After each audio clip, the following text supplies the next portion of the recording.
Other than supplementing the word daily, we also do take our regular normal supplements. These are sea moss. These are Shilajit gummies. What this help with is boosting your test, cleaning your face. 2 pills magnesium, 400 milligrams.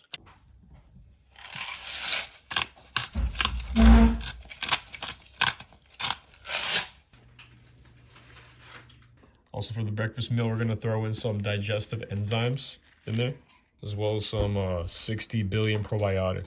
Digestive enzymes help with breaking down like everything in your stomach, fats, veggies, biggest thing, proteins. So if you're chowing down like 5 meals a day and 3 of them consist of meats, this is a big help. So you're not stuffed the whole entire day from one meal. And this is mainly good for your gut. This will help break down the food further and absorb all the nutrients. You're not missing out and pissing out what you didn't absorb. Because fun fact, if this has 25 grams of protein, you're not going to fully absorb 25 grams of protein. You're probably going to absorb a bit less if your gut health is not good. This is how I use my AI to leverage my program. Currently, I'm sick of having protein pasta before my workout, so I'm looking to switch over to my sweet potato fries. All I do is plug in my current program, type in, I'm looking to swap out my Barilla pasta for my 130 cal, 20 G carbs for 3 ounces of sweet potato, and watch it do its work. As you can see, we previously did have Barilla pasta, 2 cups, 400 cal, 28 grams of protein, 38 grams of carbs for my pre-workout meal, meaning an hour plus prior. And we had that. Now we are gonna have sweet potato fries because I've been rocking with them recently and they're very easy to digest in my body. So I'm not there stressing at the table about eating it. Just goes down that easy. So we got 260 cal, no protein, 40 grams carbs, and very fast digestible. So I'll be feeling really good in about, I don't know, 20 minutes after I'm done eating. I'm gonna be doing my 92% lean ground beef, 40 grams protein. Apple we are not gonna throw in. I do not wanna have the farts at the gym. We will throw in a yogurt and yada yada. So nothing too crazy. I have not been rocking with pasta. Takes too long to digest and I feel like crap. Instead, now we got sweet potato fries. Really cool, but also really upsetting fun fact. A lot of the coaches on Instagram, TikTok, they're actually not programming you their these macros that you're getting from them entirely on their own. They're actually programming it based off AI as well. 6.4 ounces. Let's get the air fryer going. Just turn it on.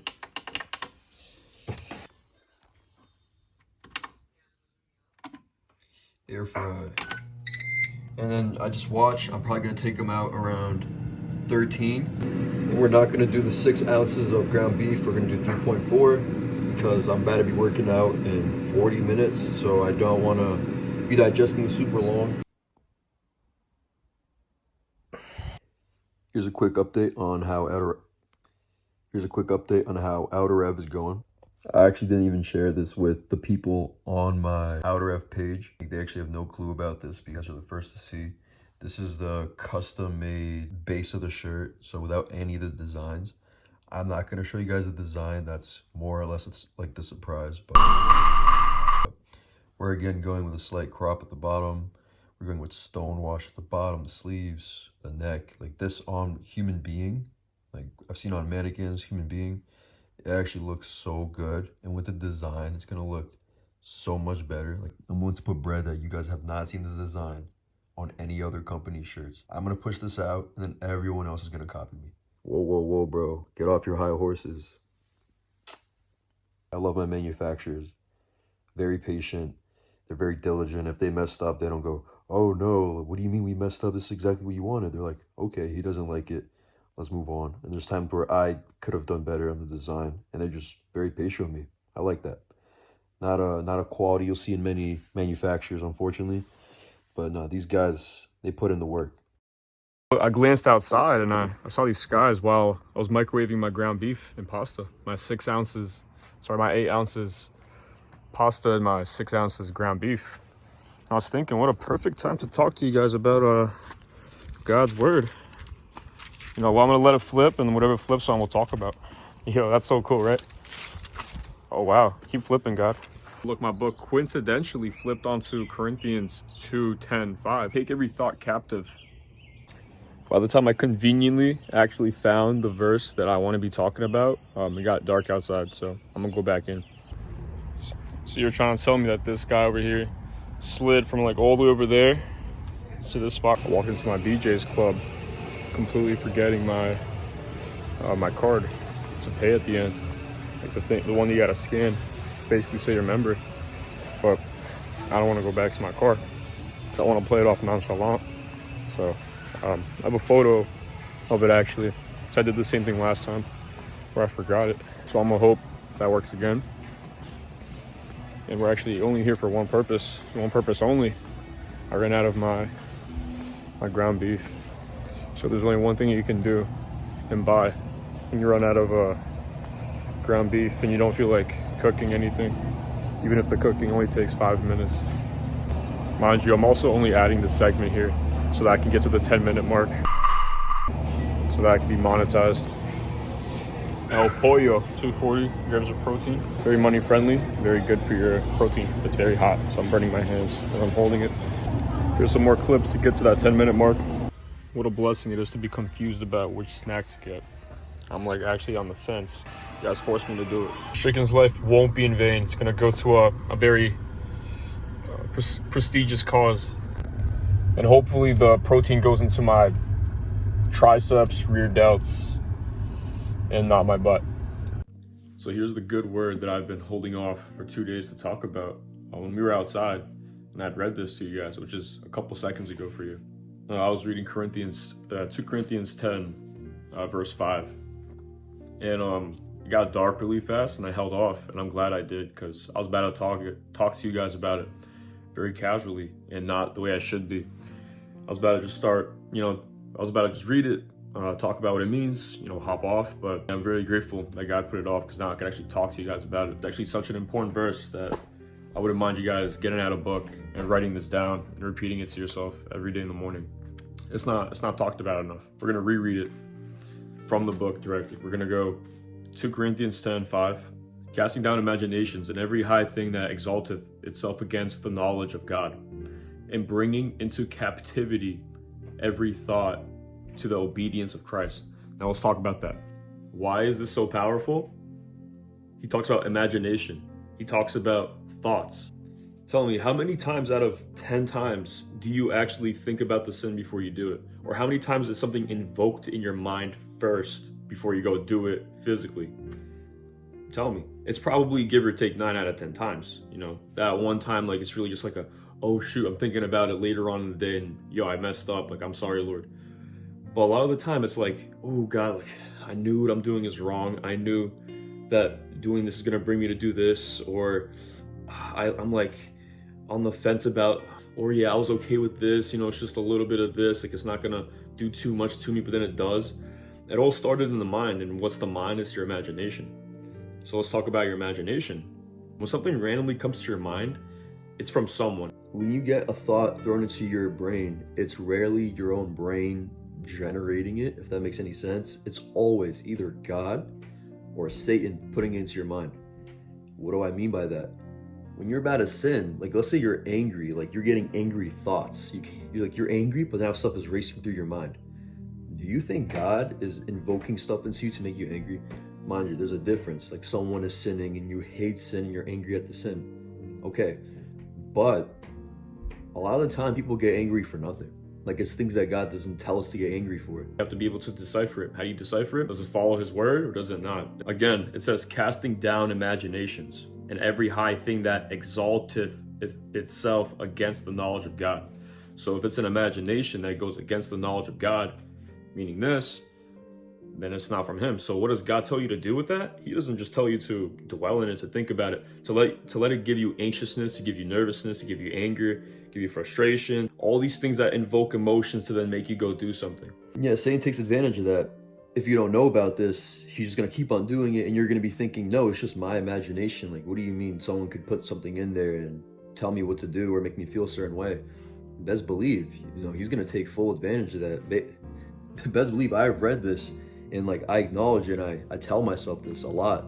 He still attacks me. He still nitpicks where he can and where he cannot, and that's the beauty of God, because God lets you know this. He brought this verse to me. Glory to God. But credit in terms of bringing this verse to me, a lot of credit goes to Ray, one of my really good friends. He mentioned taking your thoughts captive, what we really mean by this and what God really means by this. So let's say right now someone did something to like make you really mad, whatever it might be, they made you really mad, and in your mind like, I hate this person, I despise them, I want to go punch them, kick them. God says to take that thought captive. How do you take it captive? You can't take it captive. It's not in your strength to do that. You are not God. So what do? You go to God. You tell him, Lord, take this thought captive from me. I'm really angry right now, Lord, and I don't know how to handle my emotion. I don't know how to handle my thought, Lord. I pray that you take this thought captive and handle it for me, for I'm not able to. Because best believe, we can't. We are so weak. God's like infinite. Like he created us and created the universe. Like we don't think on his level, and don't think that you can't hand something to God just because you don't feel it in the moment. That's how you grow your faith. Faith doesn't just grow on trees. You can't just pluck in, just take in like, okay, now I have like so much faith. God wants you to have faith larger than a mustard seed, but you build it. That's the name of the game. You build it. You have to have trust. You pray, right now I'm feeling angry. Lord, take this thought captive from me and handle it for me. Do you think instantly I'm going to be like, whew, I feel so much better. Like I feel really good. Everything's going my way now. No, that's not how it works. We don't live in a perfect world, but God's going to take that thought captive for you. He's still going to fully take it into his hands and handle it for you. A lot of the times you'll repetitively tell him to take a thought captive. You'll tell him like the same thought will come to your brain like 10 times a day. It's a thought that invokes like, let's say, anxiousness in you. It's going to come to you like a million times a day. You're still going to have to tell God, take this captive for me, or he's going to let you dwell in it. He's going to give it to you. He doesn't tempt you, but he allows for temptation to go towards you. Why? We're not like him. Again, we can't just fix ourselves automatically. We can't just jump boat and become a brand new person like this. God's gonna do that through suffering. Tell me, how many times do you really grow without suffering and whatever it might be, like a hard set, or you're eating a lot and you're suffering from the eating? You have to suffer, and that goes spiritually as well. People really stress with overthinking. Some people really stress with anger. And this verse right here, again, casting down imaginations and every high thing that exalteth itself against the knowledge of God, and bringing into captivity every thought to the obedience of Christ. That is so powerful. Like, I haven't heard this. Like, I haven't heard this up until this month. You know how crazy that is? Why do we not all know this? You have to take every thought captive. I feel like we live in such a generation where a lot of the stuff we go through is to ourselves. It's either you go through something, you have the thought and you go to other people to relieve it, or you hold it in entirely. And what happens when you hold inside your head? It brews. You're holding it captive yourself. You're handling it yourself, and it's gonna brew and get worse and get worse and get worse and consume you, make you make decisions you wouldn't normally have if you had given it to God. Everyone needs to know this verse. And take your thoughts captive. Don't let them dwell in your mind. Give them over to God. And God's not the God of confusion. He's the God of peace.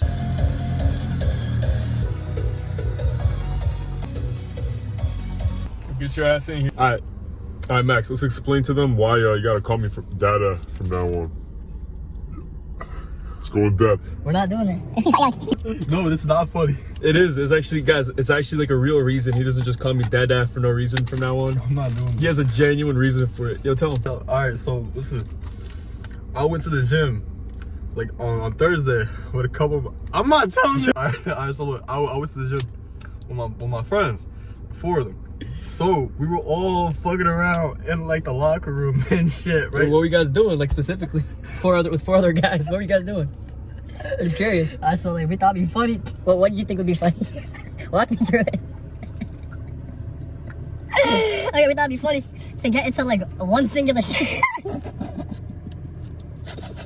So we thought it'd be funny to get all together And get in one singular shower, right? Why'd you want to get into singular shower? Because they're pretty small. They're smaller than my car. Yeah. So you're getting into like what? 4?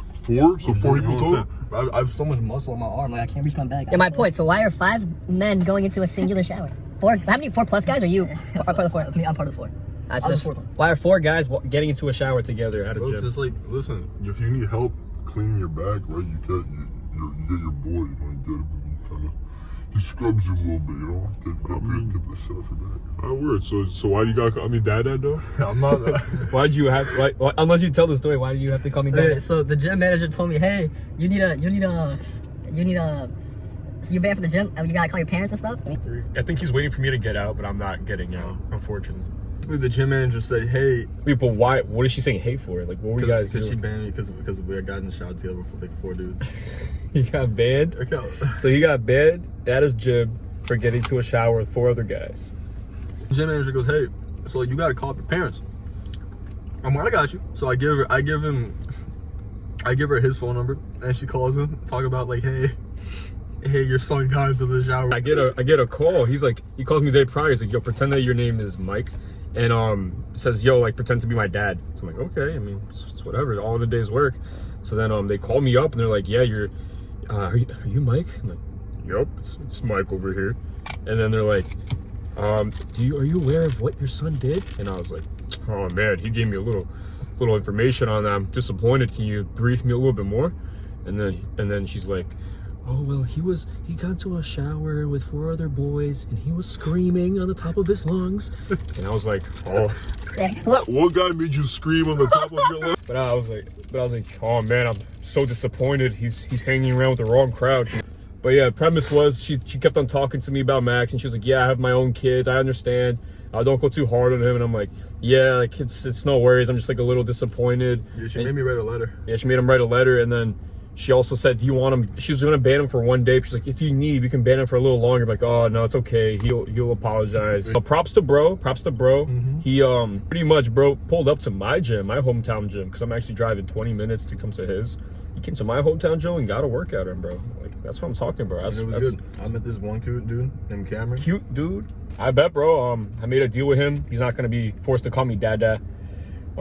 He told the story as it was.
If you at all enjoyed the video, feel free to drop a like, a comment, maybe share your thoughts, maybe share something that you want me to talk about, subscribe, it'd be pretty cool. Yeah, God bless. Peace be with you.